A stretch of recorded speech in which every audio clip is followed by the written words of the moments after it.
It's an absolute pleasure to welcome to the High Performance Podcast, Adam and Peaty. Adam, thanks very much for joining us. Hi, thanks for having me. We always start with the same question. In your mind, what is high performance? I think without thinking too deep about it, I think high performance for me is being in my kind of flow state, letting the performance come to me instead of going out to get a performance, something that comes naturally. I think obviously you've got a huge opportunity for preparation, and obviously the training, the nutrition, the psychology, all these thousands and thousands of variables which make a high performance athlete. But when it really comes down to the day, for me, it's almost like that moment was meant to be, like it was fate. And the flow state is just full confidence in what I'm doing, and full confidence knowing that you can't be beaten. So I think there's not really a simple answer, unfortunately, but I think it is just being the athlete I was always meant to be. That's really interesting. And I love the fact you say treating it like it's almost like something quite normal. But of course, standing on a block in an Olympic Games, for example, with thousands of people cheering up against the best in the world is a million miles away from being something that's normal. So what tricks and tips and techniques do you run through personally to make it feel normal when you're standing on the blocks? Because that is the only moment that really matters for you, isn't it? When in 2014, I struggled with obviously the crowds, I found the arena quite intimidating. So I knew that the training was taking care of itself. I could work harder than anyone else. I could outwork most people, if not anyone. And I loved it. I loved the pain and the gain, as you say.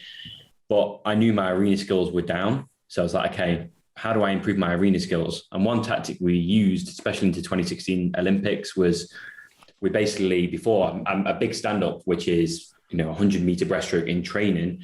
So basically like for like replication of what we're doing in the race, we put headphones in before we did it. And I was visualizing the race. I was visualizing what I was doing. But in the headphones, it was like I was in the call room. So there was almost like a white noise beforehand. And it'd be like lane 8, my guy, lane 1, other guy, lane 2, other guy, and then it comes down to lane 4, Adam Peaty, Great Britain. And all this audio is real. It was taken from the 2015 World Championships. And that helped me massively, because one of the biggest things was like, oh, what's the crowd going to be like? What's going to happen into 2016 in Rio when I'm lane 4 and I'm Adam Peaty? How do I expect, what I'm going to feel, trying to predict these things that are going to happen? And that was one thing which has a huge impact on me, because by the time I got there, I didn't have to worry about that. All I had to worry about was my technique and the race. And really all of that was taking care of itself anyway, because of muscle memory. And, as I said, I was in my flow state. I was enjoying it. I wasn't worried about what's the crowd going to do, or, how are they going to respond? I was fully able to concentrate on what I was doing in the moment.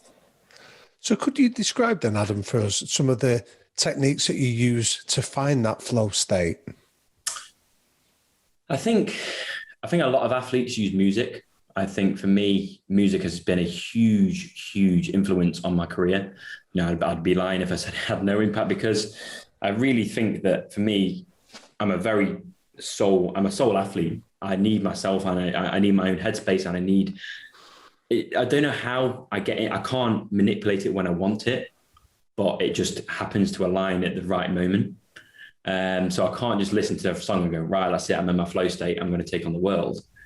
It has to be a purpose, and it has to be 100% genuine and authentic. So I can't go out to a race and go, I need to do this for this, or I need to do that for that, or et cetera, external motivations, extrinsic motivation, sorry. But for me, it has to come from within. So, is it that I could take a defeat? Is that going to motivate me? Is that going to put me in my flow state? And that's what happened a few days ago at European Championships on the 50 meter. I knew the guys were close to me. And on the semi-final, I knew that I had to be something extraordinary into the next 24 hours. And that the whole 24 hours I was just in that state of, my preparation was spot on. My food was spot on. Every single thought process around the 50 meters, which is only 26 seconds, 25 seconds, was spot on. So I arrived there and I was already in that flow state. But music can bring me up and bring me down. Like, as everyone knows, that's why sad songs exist. People, want to relax, I guess, and just feel that different type of energy. But for me, also, for me, heavy rock, for example, or, heavy grime or heavy hip hop, especially going into the call room, it just gets me into that headspace that I need to be in. But I think flow state in swimming is especially, it's more about the communication with the water and the understanding of where you're sending the water than fighting the water. My breaststroke or my technique might look very aggressive, but when it's the fastest, it's the most calm and composed. So it's a very complicated thing. People just think I dive in, but it takes years and years of visualization, years and years of practice to even get half a second off your time. So it's a ridiculous job at the end of the day, isn't it? Hey, you do it all right though. You're pretty good at it. So what about then things that take you out of your flow state? Because I think that's also really interesting for people to hear you talk about, because I think that we all make the mistake of looking at you with your amazing body and your brilliant technique and your stunning success, and we go, the geezer's bulletproof. But that can't be the case. Oh, no. Everything that goes up must come down. And that is true. I think the best athletes in the world, we say, let's say good athletes. Good athletes can do it once. Great athletes can do it a multitude of times, but the best athletes in the world, who are, very few and far between, can do it for a very, very long time. Looking like Federer, people like that who stay at the top of their game for so long. So I believe that for a longevity in an athlete, you do need to come out of that flow state. It's unhealthy to stay in that flow state, because for me, my communication breaks down, my trust in the team breaks down, everything breaks down. So I think if you keep, it's very hard to explain, but for me, for example, in 2016, I was in that kind of flow state. I was ready to attack, as I call it, for that Olympic gold in 2016 for about 4 weeks. I was on edge for 4 weeks, pretty much.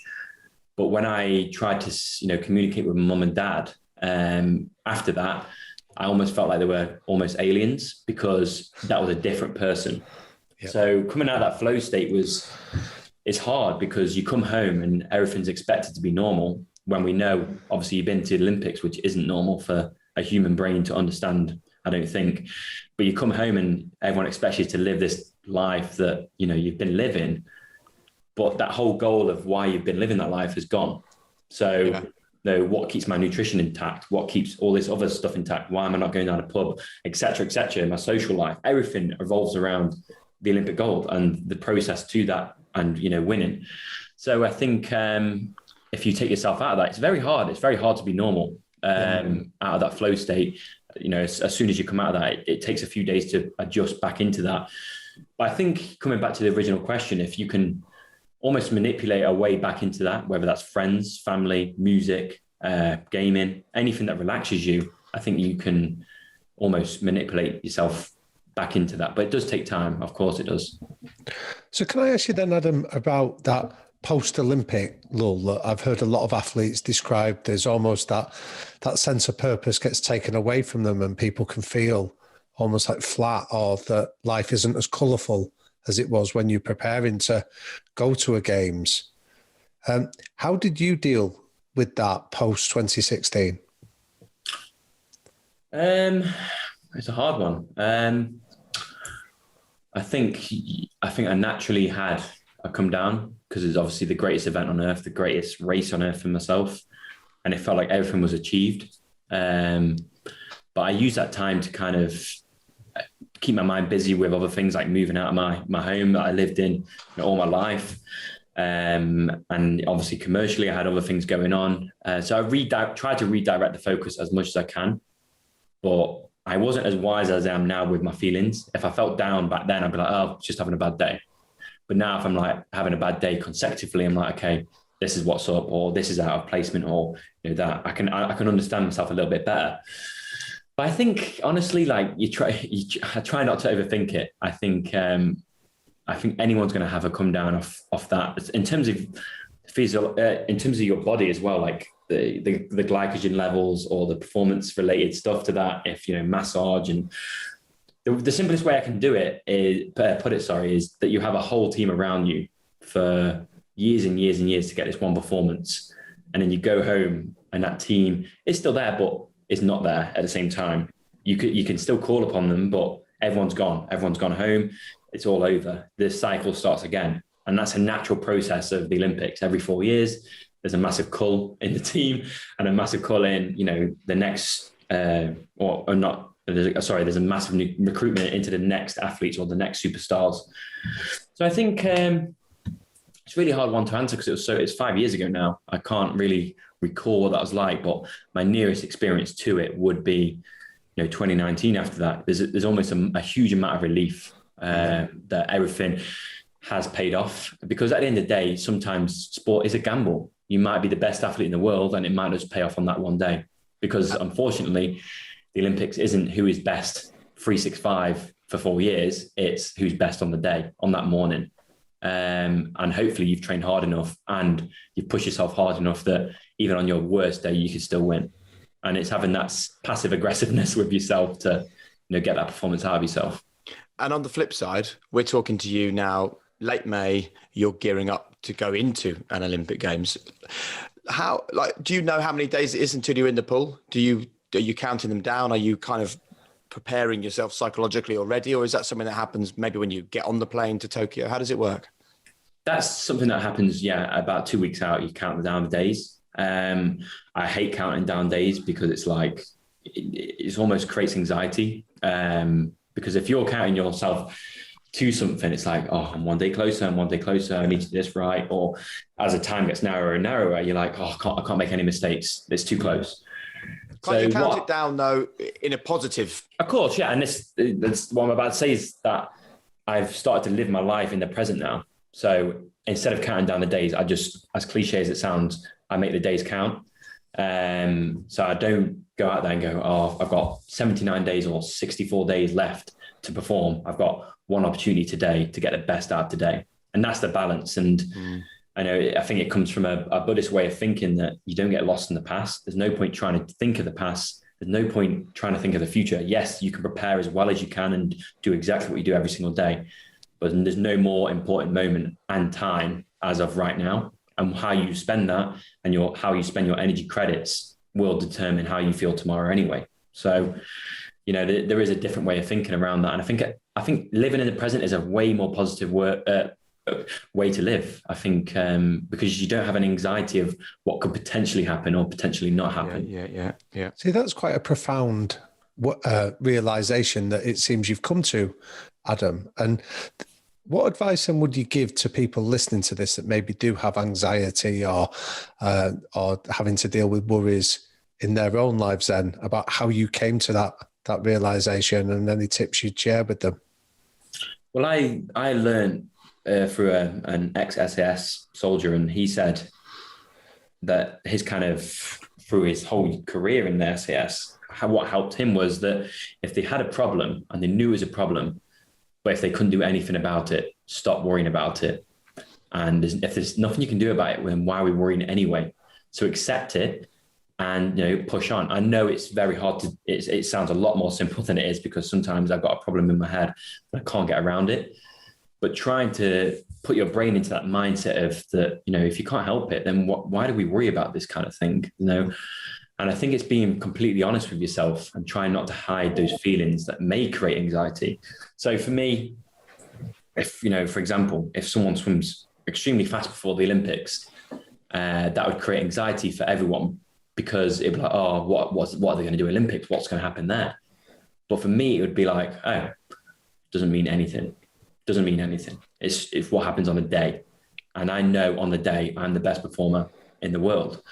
And I've got, 6 or 7 years of, championships and world records to prove that. So it's not like I'm just going out there and chatting, that I haven't done any of this. It's having that confidence. But I think anxiety is, everyone has it. I think you'll know more about the psychology behind it, and why it happens. But in as simple terms as an athlete is, if there's nothing I can do about it, then, expel it, because there's no place for that energy to take away from my own energy. It's almost like a demon on my shoulder.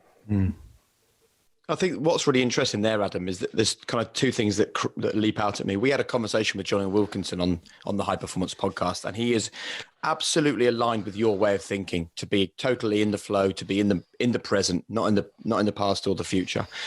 Yet we're all walking around, and whether we're envisaging something brilliant on the horizon or whether we're fearing something awful on the horizon, I've got a friend who has a real anxiety about being ill. So whenever they hear someone else's illness story, they go, well, it's happened to them now. Now it's going to happen to me. These are always just stories that we're making up in our head. And I also love it when you talk about other athletes competing and performing and getting a great time. Well, everyone lives now on Instagram comparing their lives to other people's lives. It's almost like someone else's happiness takes away from our happiness. Well, someone else's quick time doesn't take away from your quick time. That has literally no impact on how you will perform, does it? Exactly. And I think if you can live with that, I think one of the most valuable things that I've learned in the past year is that if you can, me and Mel always say that freedom is the best feeling, and just being you, being free. Not caring what's going on outside or social media. Social media is getting worse, man. It's like horrendous. Anything you see, like, oh, why haven't I got that? Or why can't I do that? And it's like, oh, no, I can't do that because I'm doing this. I'm trying to be the best at what I do. But it initially creates a feeling of jealousy. And I'm like, why do I feel that? Have you experienced that? Of course, of course. You literally see people on Instagram. I'm like, oh, how have you done that? Why can't I have that? And that's just jealousy. That's just the initial thought. And then you come to thought and like, hold on a minute. You never know what they might be going through or what they've gone through to get to that point. But also, most importantly, it might not even be real. So, unfortunately, social media has created that. And I feel for the next generation of people and athletes who come up through that system of their lives living around social media, because it's so dangerous. And I hardly go on any of it now. I just go on, upload, see how my friends are doing, log off, probably 10 minutes. I have a timer, 15 minutes a day for all the social media, because any more time than that, then my brain starts to go into this state of just a fog, like literally a zombie. So it's, and obviously it creates those negative thoughts that don't need to exist, because if you really took it away and actually thought about your life, and you walked outside and breathed in, you'd be like, we live such a good life, and we live, well, personally, I do, I'm very grateful. And I think if you have gratitude and humility at the same time, then you're free, I think. And I think that's the most important thing an athlete can have when they're behind the blocks in an Olympic final. If you're fully confident in yourself and who you are, and not having to compare yourself to other people, you're a weapon. So can I ask you about that topic of comparison then, Adam? Because reading your story, I'm always struck by that experience you had in 2012 when you saw one of your club mates in the semi-final of the Olympics, and that was I've heard you describe it as the catalyst for you to ask, what am I doing with my life? Yeah. So he was on the team, a European junior team. He's Scottish, Craig Benson, basically his name. And he was really, really fast as a junior. I was like, how am I going to catch this kid? And I saw him 2012. I was like, I want that so bad.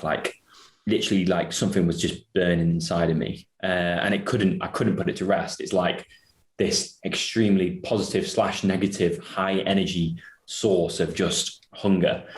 So I went back to the drawing board. Okay, we need to do this. We need to do this. And it took about 2 years to get anywhere with that. 2013, the year after, I missed the team by 0.06, which is literally like a millimeter, a few millimeters. But again, that was good for me because I was too inexperienced. I was too young to make the team, a senior team then. Then 2014 came along and I took on the world, won the Commonwealths. Then I won Europeans, 4 European golds back then. And then I got my first world record. And then the first world record came after that a year later in 2015 in the 100 meters. But a catalyst is important because I think without that hunger and without that drive, I would be nowhere near where I am today. I used that anger and I used that and channeled it into what I do every single day. And I didn't let up. If Mel said, you got 2100s and I got to 2100s and I'd be like, right, give me 5 more. Because I knew the rest of the world were only doing 10 100s. And going 20 was double, but I knew also that no one was going to ask for more. So it's asking for more and knowing that pain is only really, it sounds very cliche. Instagram's ruined all these sayings, but pain is temporary and it will subside. And the more pain you can put yourself through and the more suffering you can put yourself, the more muscle you can tear and the further you can take your heart and your mind, the more prepared you will be when you need it. And for example, 2015, at the World Championships, Cameron van der Burg went out like a shot, like so fast. But I thought I was in the lead because I was on the other side of the lane. I was like, oh, this is okay. I've gone out on a good time. I turned, I looked at I just looked at his feet go. I was at his feet and I was like, oh God, I've got some work to put in here. But somehow I won that race because I say somehow it's because of all the work and all those times I chose to do more that have paid off in all those races. So I know, in all these races that I go to, if someone is level with me, if it's head on head and it comes down to it, I know I've worked 10 times harder and I can have them. And that's the confidence that you can't get overnight. That's confidence that's built over 13 to 15 years. And do you always need something, Adam, that is lighting that fire inside you? So is there something at the moment that is your focus or is your thing that you need to beat to stay where you are? I think the fire, it does change. I think when you're younger, you can take more risk and you can do a lot more. And that's just a natural, that's, growing up and how your brain changes around risk management and consequence. So I think as I've got older, that my main motivation now is to obviously win the Olympics and be the first British swimmer to ever defend an Olympic title. But I also want to create history, which is doing a world record in an Olympic final and then going on holiday after that. So I think I know, I've got 2 months left for the Olympic run. And then, I can take, quite a bit of time out of the sport to reflect, recover, refill my soul, and refill the energy. So my motivation is really, kind of being the athlete and being in the moment and just enjoying it. I want to enjoy the Olympics. I want to, take everything in and look back and go, that was my best shot. So it's very different from the motivation, which I started out in 2014. I was like, right, I just want to be I want to be the best. I don't care what it costs. I don't care how I'm going to do it. I'm going to get it. It's very different. Now it's more calm and calculated. Where do I put my energy credits? Do I need to do this? Do I need to do that? Do I need to ask for more today? I don't know, because I've got a hard set tomorrow. So it's really communicating. Communicating is one of our biggest skills now, and one of the hardest skills to conquer, because communication is, it's very, very hard in sport, because you don't want to appear. Sometimes if I ask for more or ask for less, it's like, what's Mel going to think? Is she going to think I'm in the right headspace to go even more? If I tell her I've got a niggle in my shoulder, is she going to stop me from doing my set? So it's stuff like this and how you utilize the team around you to get the best performance when you need it. That is interesting, because I would have assumed that you've worked with Mel for what, 7-8 years or something? Oh, like 10, Oh. 13, 12 or 13 years. Right. So how is it not just, but it's still not just complete honesty all the time. You still sometimes have to think, is that really the message I want to put across? I think so. I think me and Mel now are very 50-50 divided in what we approach, or she likes to make me think that anyway. But I think it's still, as an athlete, there's still my own battles in my head and how I choose to fight them. So, for example, if I do have a minor injury or push too hard in the gym, I would probably wait a few days to see if that it was going to persist. But if I know in my head that it can be rectified very easily and no one's going to affect my training, I'll try and do it instantly. But if I know it could be something more, for some reason my head just goes, no, just keep quiet. And I have to override that voice in my head to be a mature athlete who would actually go out there and say, oh, there's something wrong with me, I need to put my hand up. Because I've always seen that as getting out or a weakness in my head. Whereas now I know it's longevity. So I've still got those constant battles of communication in my head, what not to say, what to say, when to say it, how do I say it, and how I come across. So it's a full-time job, isn't it? Yeah. So basically, as your career progresses and you get more experience, I think what you're saying is that all of those sometimes completely disabling complexities and questions and fears that we have as young people, and in your case, a young athlete, like when you get to your age and your experience and your success, they're all still there. Like they haven't gone anywhere. You've just learned how to cope with them. I think that's an important lesson for people to understand, because I think we assume they go and they don't. Yeah. And I think as a mature athlete now, who I've been going 7 years for championships, I've been going I mean, I've lost count how long I've been going and swimming. You learn so much, but I don't think it's necessarily what you've learned. It's what you're willing to learn. And the best athletes, I think, always are willing to learn and do something different. So what worked 2 years ago will not work potentially now, or what worked 5 years ago will probably definitely not work now because I've got a child, I've got a house, I've got a mortgage, I've got all these other things to think about. So I think we're just continually evolving and continually learning. And I think if you get stuck in that cycle of doing what you've always done, that's when you start progressing and you start regressing. And no, I think that obviously that comes back to the growth mindset, doesn't it? Well, then on that growth mindset then, Adam, that we've spoken to Mel, your coach, who spoke about her experience as an athlete in 2004 that she had when she went to the Athens Games, and her big learning that she took away from the trauma of those games was about balance. And yet listening to you, there's a real intensity about your purpose and the way that you put yourself through this training. So how do you achieve that balance and learn from Mel's experiences? I think I know when to switch on and know when to switch off. I'm very good at being chilled, like too good at being chilled. But I think that's just part and parcel of who I am. I've always found it very easy to turn off from what I do. And I think overthinking for a lot of people, overthinking a scenario for no reason costs them so much energy.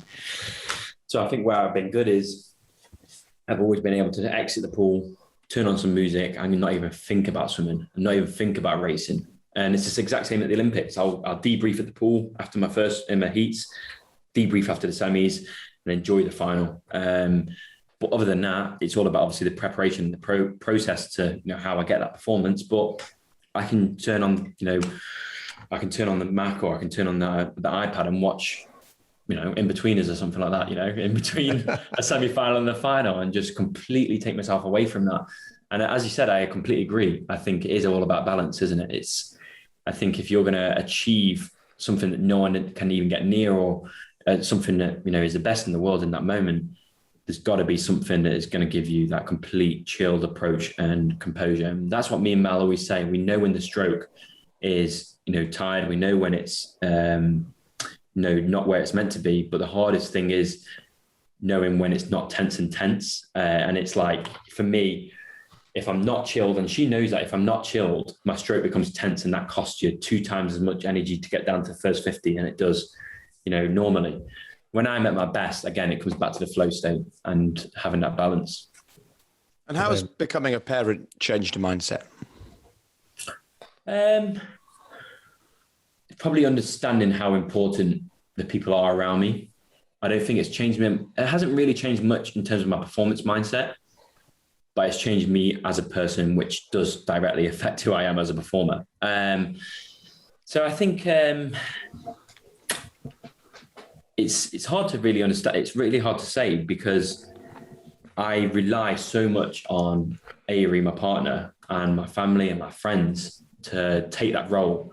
So I said to Avery that, when we were pregnant, that this final run into the games now, I've got to be selfish. I've got to be, because I know there's going to be people out there who've got no responsibilities and they're just training every single day.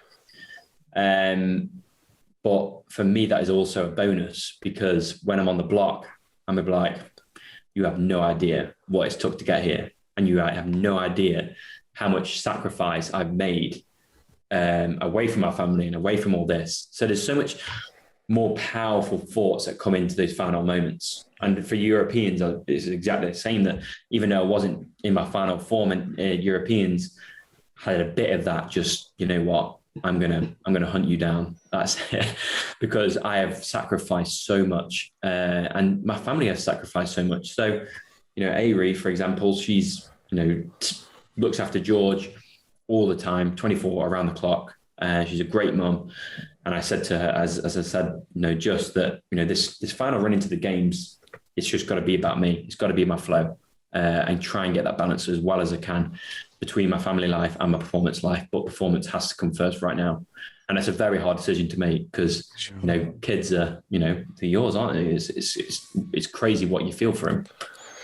But given the rich experiences, like the real rich tapestry of life that you've lived, Adam, I'm intrigued as to what kind of lessons are you going to pass on to George when he's a bit older to understand it? Like, what's the one lesson you've learned from your life in swimming that you'd say, you need to know this? Don't take up swimming. I think, I don't know, actually, it's a hard question because I've learned so much, but I would always say what I've learned in probably the last year or so. I've learned so much in the last year because of COVID. It's just given me so much time to be just think about myself in my own head. Has it been a useful period then? Very useful to reflect. But I would say that, honestly, it's hard to say in one thing. I think that you continually learn, but I think, because before I used to think about negative things or things that people have done, or this has annoyed me, I've seen this on the news, or they've annoyed me. Then I'd look back at it and I go, why have I got annoyed at that? Anything they do or anything that's out of your control, you can't change it anyway. So why are you getting annoyed at it? And it comes back to the news for me. I don't really have anything connected to my TV live because I refuse to look at anything that's negative now.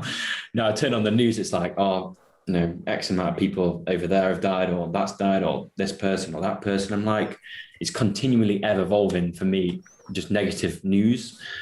So, and that used to affect my mood because I'm like, whatever I do here, it's not helping, or I feel useless. Do you know what I mean?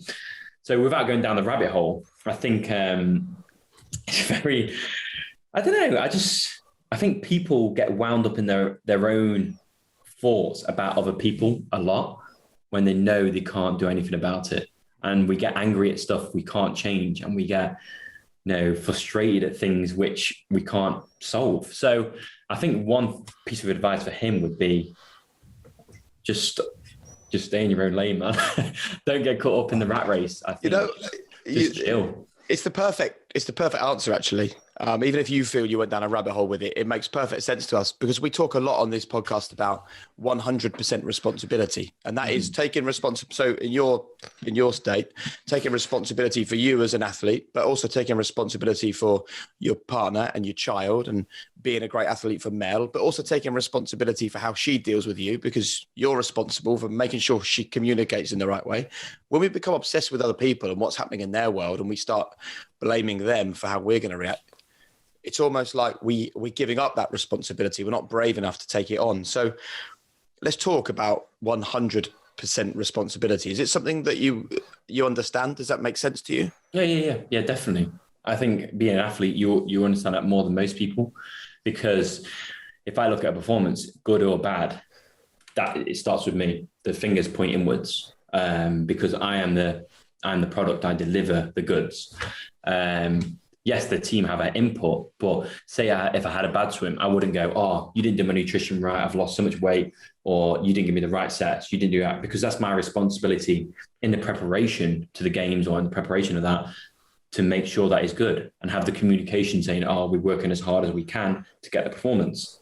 So I think responsibility for me is also accountability, knowing when and if I have done enough, and if I haven't, having that honesty, and not nastiness, just complete honesty, and saying you need to work harder, or you need to do this.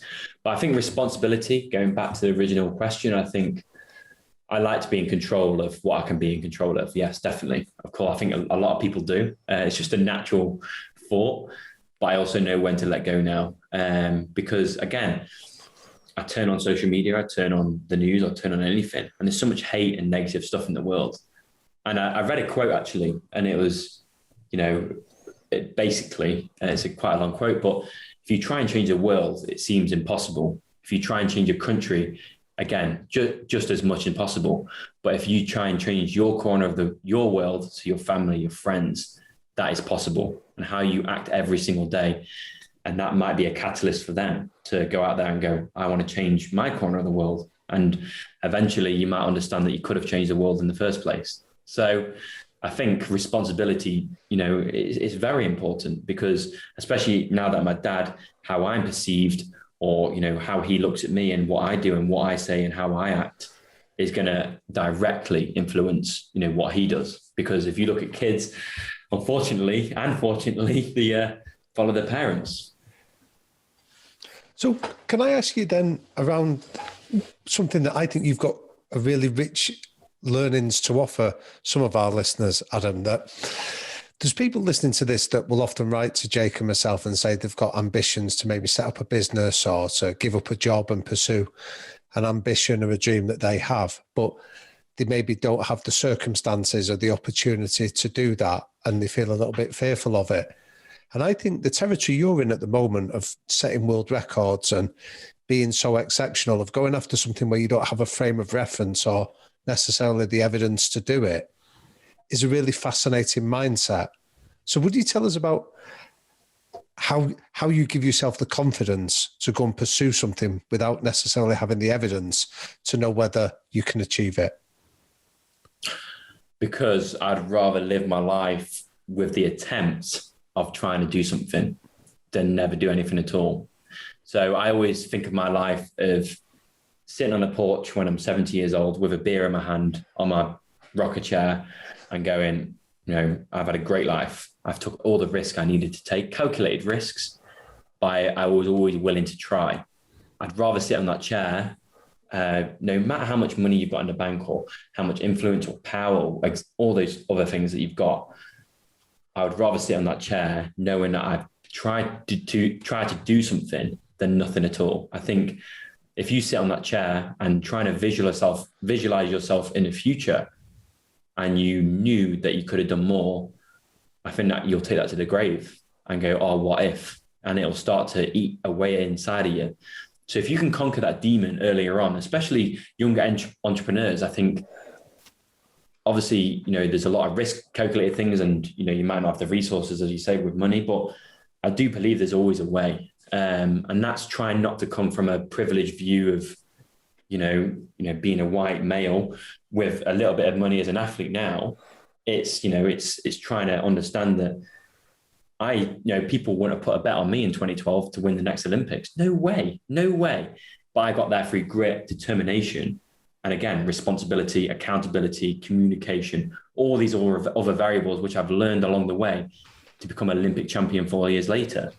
So if you're saying to yourself that, oh, I've got, 4 years or 5 years and I want to build a business, I'm like, every day is 24 hours. How many days are in that next 4 years or 5 years?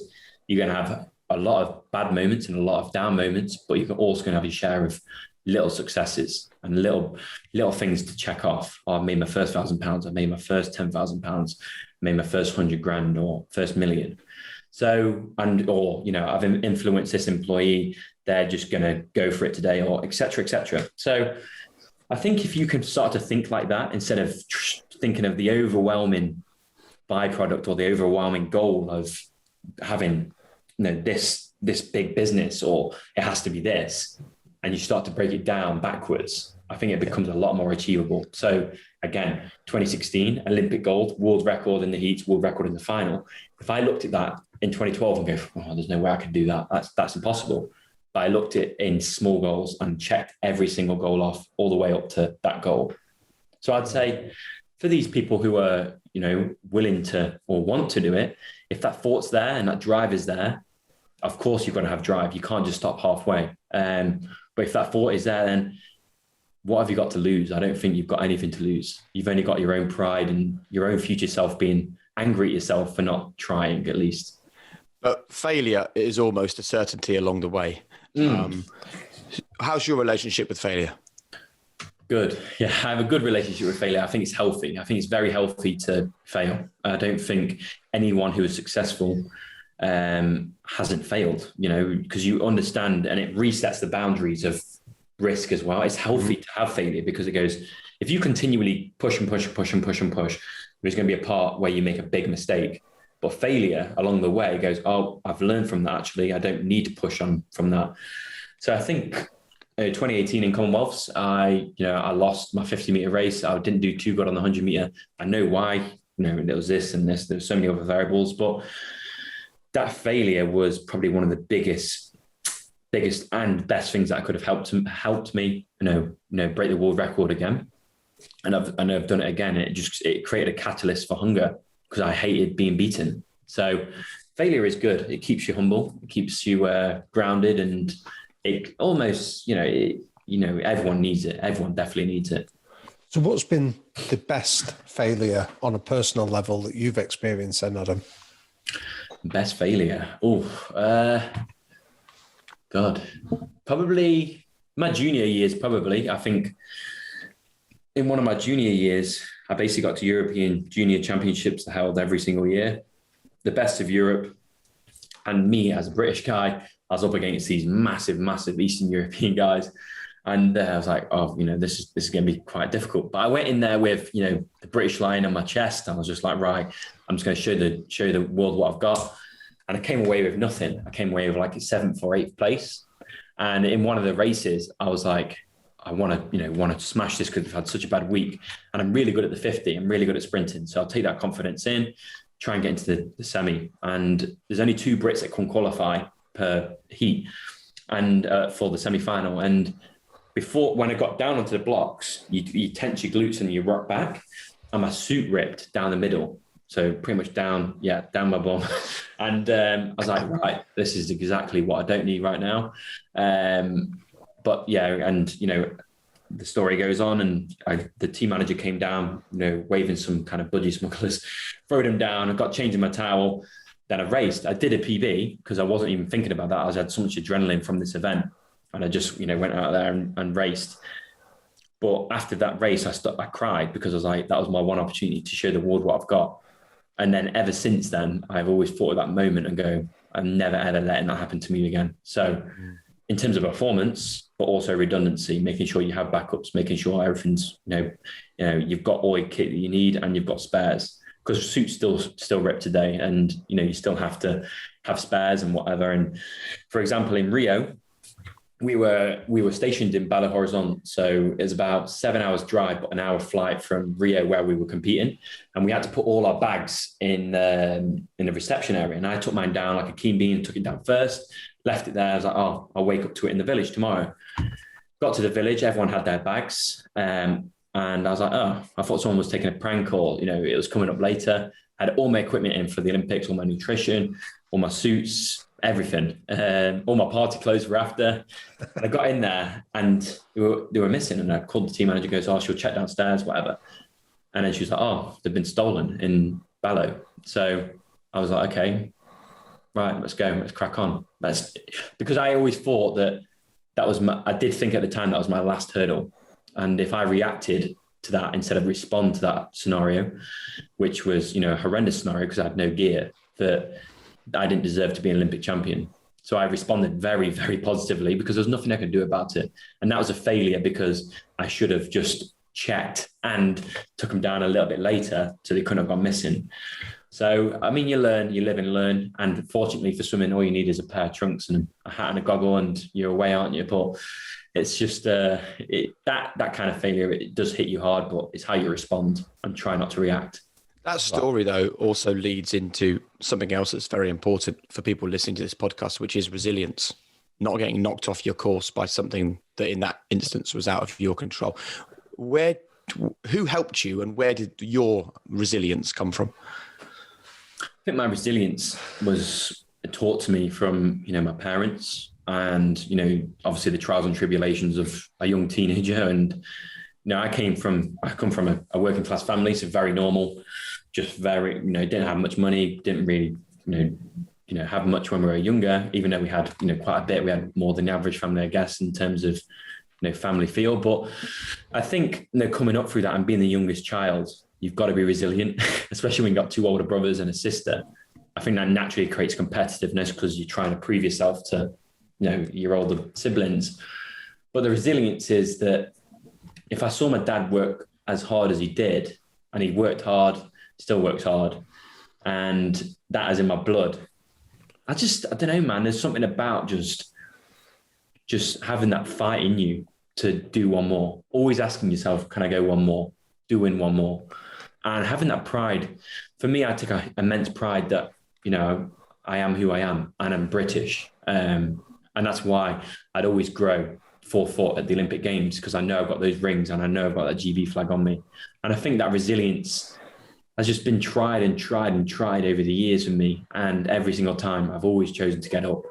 And I think if you can rely on that and have that rhythm in life when you do get knocked down and always get back up, there's no option for anything else. Even now when I'm 26 years old and I'm against 18-year-olds, I'll always outwork them. And they're meant to be a little bit more fresher, a little bit more hungry, because that resilience in me was like, I'm not letting this happen. I wouldn't let it happen, 8 years ago. I'm not going to let it happen now. So how do you avoid like some of the trappings of success that are inevitably going to come your way, whether that's the money, whether it's the fame, the prestige, the fancy cars? How do you keep that hunger when you're surrounded by luxury or status symbols of your success? I think for me is surrounding yourself with people who keep you. It's very simple. It's a very simple saying, but I've got my team around me that I see every day. I've got my best friends who I see, every other day or every week. I've got my family, back home and here. And they're all people who, keep me, which is, it sounds not very humble to say it, but I'm quite a humble person. I don't really, flash. I don't really, do anything out of the extraordinary. So I'm obsessed with the performance now. And yes, you have great commercial deals. You make, quite a bit of money if you're successful at the Olympics and stuff like that. But it's money is money, isn't it? Like, if you took it away, would you still do what you do right now? And if the answer is yes, I think then it doesn't change anything. I think you can get trapped in the cycle of wanting to earn more and wanting to be more and, wanting to be famous and etc. But that's just not me. I think if you can, for some reason, I think if you can treat it almost like a game, in a sense, for me, it's all a game. I just want to swim as fast as I can. Hopefully look after my family as much as I can and, do what I do and have the rewards to be able to do what I want after swimming. I think that's all I want, really. I'm not really too fussed about anything else. I don't want fame. I don't seek fame. I don't go out there asking for it. So I think, that's just who I am. I can't really speak for any other athlete who may want that. But I think that's also why I've been so successful in swimming, because that's who I am. I don't really look at a gold medal in terms of money. I look at a gold medal in terms of pride and inspiration for this generation and next generation of athletes. And I think Olympics is why it's so powerful for me, because it makes everyone back home proud to be British, and also it hopefully gives them a better day and go, I want to push harder today, because that's what sport is. It's entertainment, but it's also inspiration for people back home who are watching it or in the stadium watching it, witness those moments to go, hold on a minute, that should be impossible, but it's possible now. So you're looking at the normal person, or not even normal person, but you're looking at a business owner and go, oh, that should have been impossible, but no, I believe now I can do it. So that's why sport is one of the most powerful things ever, because it teaches people to push further and have that risk. And sticking with the theme of inspiration, then, look, I want you to take this question in the way it's intended. I'm not looking for some headline here about Adam Peaty doesn't care about winning the Olympics, right?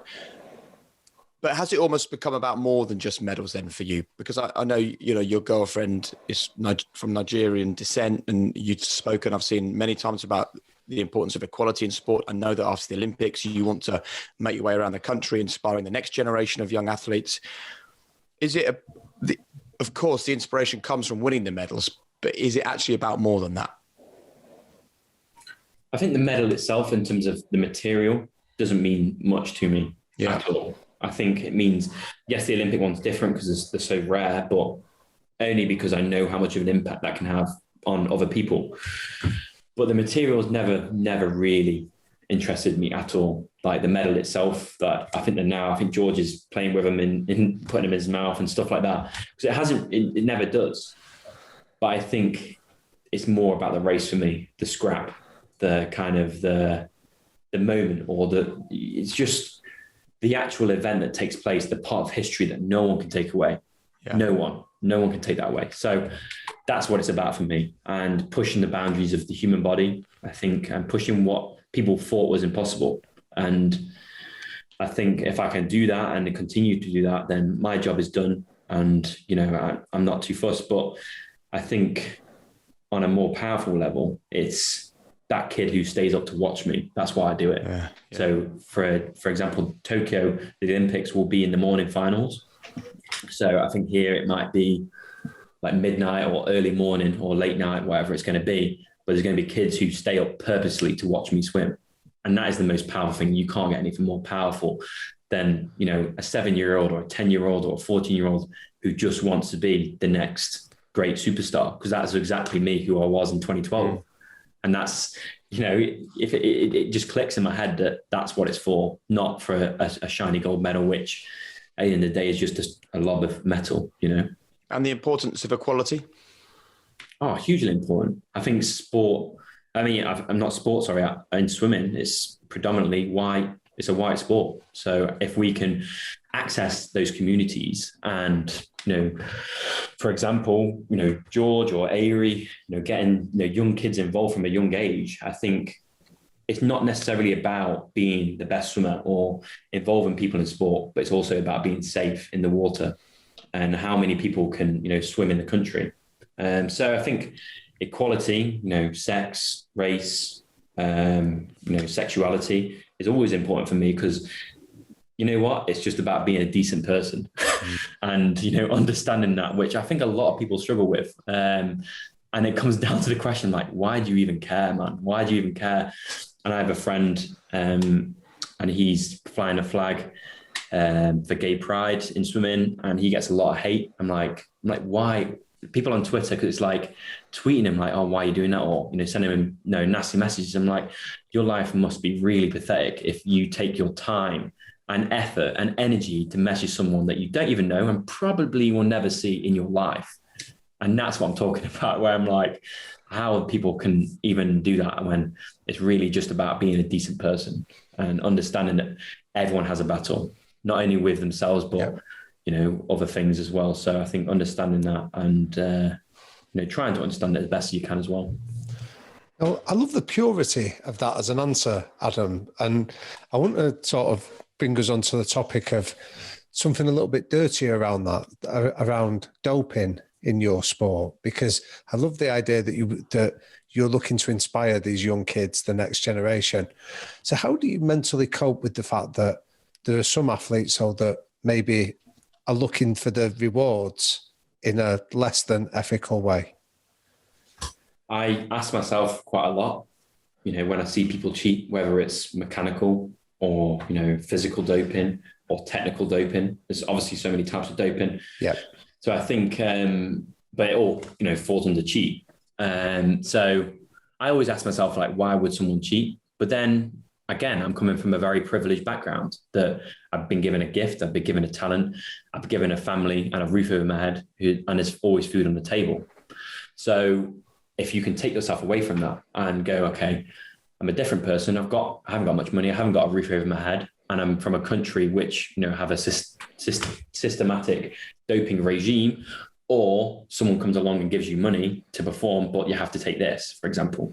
So you can understand why people would do that. Because if you can earn 10 grand at a meet, 10 grand in some parts of the world can change your life. Unfortunately, we live in Britain, so there's not much you can do with that, I guess. But I think it's really obviously money and power, isn't it? It's the instinct of the human to push further and further and further and gain more and just keep your grass green. So I think doping it's not as just simple as someone wants to be faster. I think sometimes there is a lot of backstory to it and why people do it. And unfortunately, there is people who do it just to get faster. And, there's no excuse for any of them. But I think to really conquer doping, you need to look at where it's coming from, why people are doing it, instead of just pointing the finger and go, oh, you're a cheat, you're a cheat, you're a treat, because that doesn't really solve it. It doesn't solve it. It's just a reason why people do it. So I think if I ever came up against a doper who I knew was a doper, there's people who walk on poolside. I don't shake the hand, don't smile, don't do anything because I know that they're a cheat. And if they're They've done it 2 times. I mean, this is the thing with doping. Once, you can just have a bad supplement. You can have something that isn't batch tested, or you haven't been as rigorous as you should in your preparation, and and there's a trace amount of something, you can just get very unlucky. Yeah. If you've done it twice or 3 times, I'm sorry, why are you in the sport? So I think the governing bodies need more of a backbone and a bit more purity, as you said, and a bit more honesty, and go, why are they still in the sport? And which leads me on to another one, that sport is political. It's political. It's a very political thing now. If you look at the Olympics, you can't say the Olympics without politics, unfortunately. Listen, Adam, we can't sit and have a conversation about your career and the amazing journey. And thank you so much for being so brilliant and sharing so much with us without talking about Mel, your coach.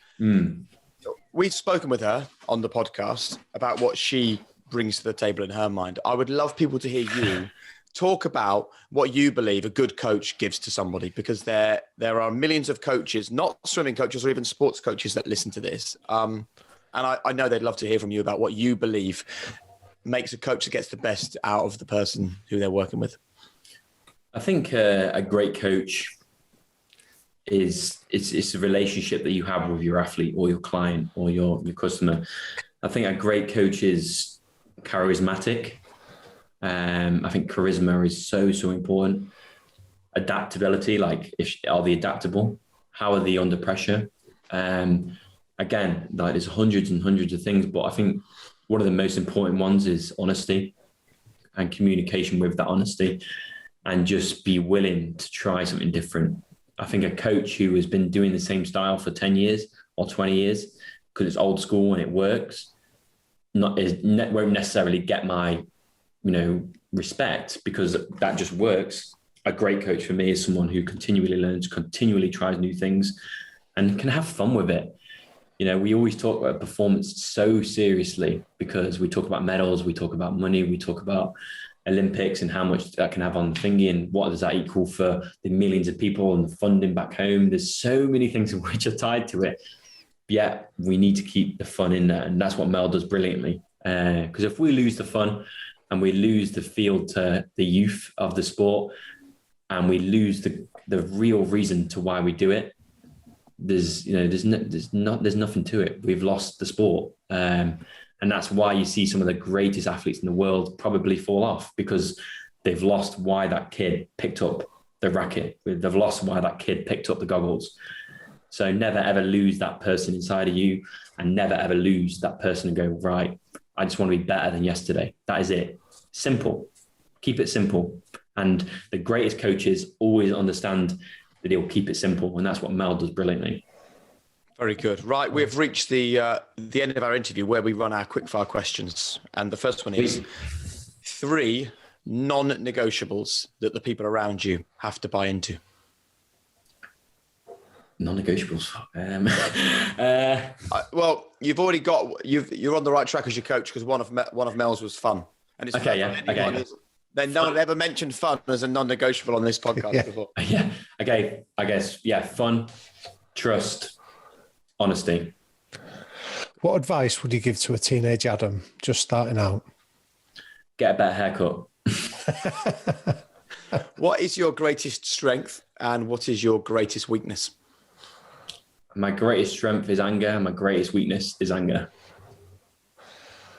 What one book recommendation would you make for our readers? Oh, God. I'm trying to think of one that's not personal growth. I've actually got a few in front of me. This is not quickfire. I like any Stephen Hawking book, because it makes you think differently about the universe. Very good. And finally, your one golden rule to living a high performance life. I think I've already said it. Keep it simple. Very good. Man, thank you so much for coming on this and sharing so much with us, Adam. Thank you. It's been a pleasure. Just before the Olympics. You know what really stands out to me is that I think that we look at people like you and we go, oh yeah, I'm sure he's a dad and a son and a friend and a brother and whatever else. But then he's also an athlete. And I think the way you've spoken on this podcast is a really good reminder for everyone, particularly ahead of this Olympic summer, that you can't be the athlete without all the other things around you impacting that. You know, you're sort of one person really, and you have to be, it's a good reminder for everyone in all their lives. You have to be totally aligned in all the different areas of your life to really hit high performance. Well, I've got it tattooed here. Equilibrium under the Olympic rings. You need balance. Without balance, that's it. Done. Brilliant. Thank you so much. Thank you, Adam. It was a real privilege. Please hit subscribe, hit the notification bell, give us a thumbs up, leave a review, but somehow get involved with the High Performance Podcast and become part of our growing community. Thanks for being part of the adventure.